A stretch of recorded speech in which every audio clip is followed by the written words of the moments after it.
New information, 2 dead children found inside the freezer at their mother's home. Now I've confirmed the first child was killed in 2012. I'm Maurielle Lue. That story's coming up. Fox 2 News. News that works for you. Starts now. Good morning, everyone, on this rainy morning. I'm Sherry Margolis. And I'm Amy Andrews. Thanks so much for joining us. A Detroit woman is in custody after police make a gruesome discovery in her freezer. Yeah, that's where the bodies of her 11 and 14-year-old children were found yesterday. Fox News' Maurielle Lue has the latest now. And Maurielle, people really around the country are shocked by this story. Absolutely, and the story continues to become more shocking as the morning goes on. I have now confirmed that the first child was killed in 2012. His sister killed not long after that. So both of these children have been dead inside of this home behind me here for at least a year. People knew that. We don't know who, if anyone, called the police, and now it would appear that their mother, according to police, thinks that she had a good reason for doing what she did. She must have snapped.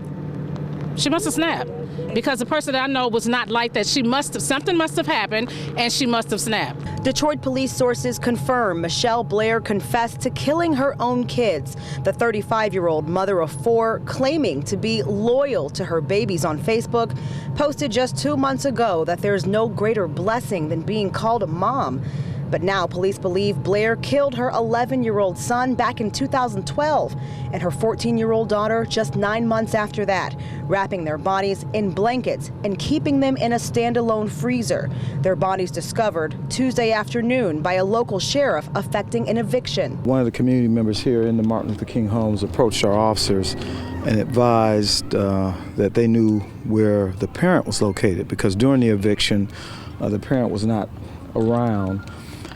So from that information from that community member, we responded and detained her for further investigation. This is cell phone video from Blair's arrest. She told police she caught her children sexually abusing another sibling. Now a makeshift memorial grows at their front door, telling her children to rest in peace. And the person that I knew had a beautiful spirit. I don't know what happened that made things change, but she was a good person. It just doesn't make any sense that we would know this and nobody questioned. We have to start being concerned about each other. Now, Mitchelle Blair either has a middle name or a nickname of Angel, and that is the way that people in this neighborhood are describing her. The people who I have spoken to and the other interviews that my colleagues here on Fox 2 have done describe Angel as a fantastic mother, somebody who loved her children, and they say that they can't believe that this would happen. On the other side of that, I now have police sources telling me that they believe that there are people who live in this neighborhood who knew that those children were dead. Not perhaps that they were still inside the house, but it was known that these kids have not been seen for more than a year, 2 years for the 11-year-old boy. And one of my police sources did tell me that when police were here and they were doing their investigation, it's customary to go door to door. A police officer said, we found the bodies of the body of a child, and one of the neighbors here said, only one, there should be another one. So that would make you think that there were people here who were talking and who knew what was going on. Of course, all that to be confirmed, but that is one of the theories that police are working on at this hour. You have to wonder if anyone called police. Where's the child's father? Who was looking for these kids, and how could they have gone unnoticed? How could it be unnoticed that they had disappeared for so long before police made this gruesome discovery yesterday afternoon?